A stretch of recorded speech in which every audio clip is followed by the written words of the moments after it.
Per quanto ci sembri impossibile da pensare, As impossible as it is to imagine, there was an Italy without tomatoes.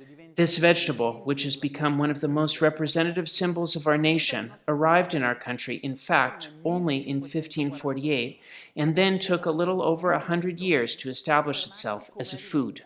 Italians consume almost 35 kilograms of tomatoes each year, and there is no home where this fruit is not used. Fresh in salads, preserved in the form of peeled tomatoes to prepare sweet sauces with which to season rich spaghetti dishes, or on top of pizza as a puree.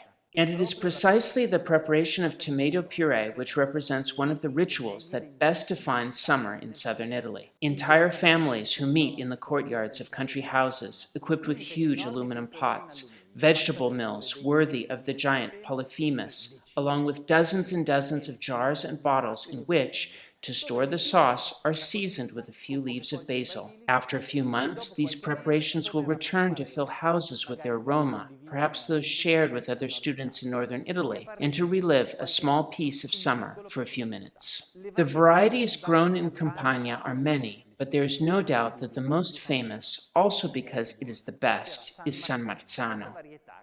This variety, characterized by its elongated shape, compact pulp, and very thin skin, practically disappeared in the early 1990s due to the spread of a virus and its replacement with other more resistant tomatoes that were also better suited for mechanized production, but less tasty.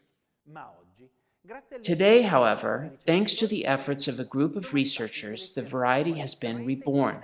Almost 30 tomato ecotypes have been selected, which can be traced back to the San Marzano, and which have slightly different shapes, colors, and flavor nuances, but which share an intensity of aromas and sweetness that are difficult to find elsewhere. That said, variety, however special, is not enough. In fact, the extraordinarily fertile soil around the Naples and in the Sarnese-Nocerino countryside in the province of Salerno makes this tomato so unique. It is in these territories that the tomato has found one of its habitats of excellence, and, not surprisingly, this is where the municipality of San Marzano is located, having given this variety both its name and its birth. And if the tomato has become a symbol of this region and of all of Italy, much of the merit certainly belongs to pizza, the most famous food preparation from Naples. This doughy disc topped with puree, mozzarella, basil, and extra virgin olive oil, which is very thin in the center yet ringed with a puffy crust, very soft inside and crunchy, but never burned on the outside.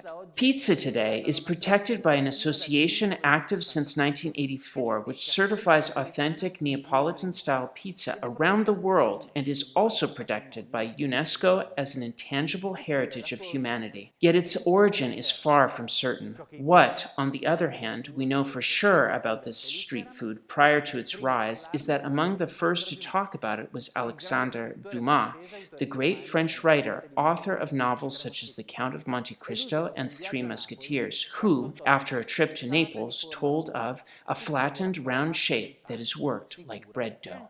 The origin of pizza margherita, the most celebrated and reproduced pizza par excellence, is also certain. It was, in fact, Raffaele Esposito who prepared it for the first time in 1889 to celebrate the visit to the Neapolitan capital of the royals of Savoy and, in particular, of Queen Margaret.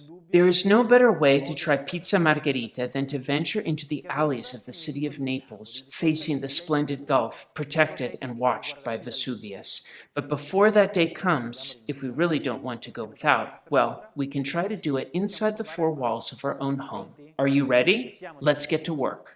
We start by putting 700 grams of wheat flour, 20 grams of brewer's yeast, a pinch of salt, and 400 milliliters of fresh water on a pastry board. All the ingredients are worked well by hand, or, if you can, with a kneader or rolling pin until a soft and smooth dough is obtained, which must then be left to rise for about 2 hours. Once the time is up, divide the dough into 4, knead it with your hands until it is round, then roll it out to obtain a disc.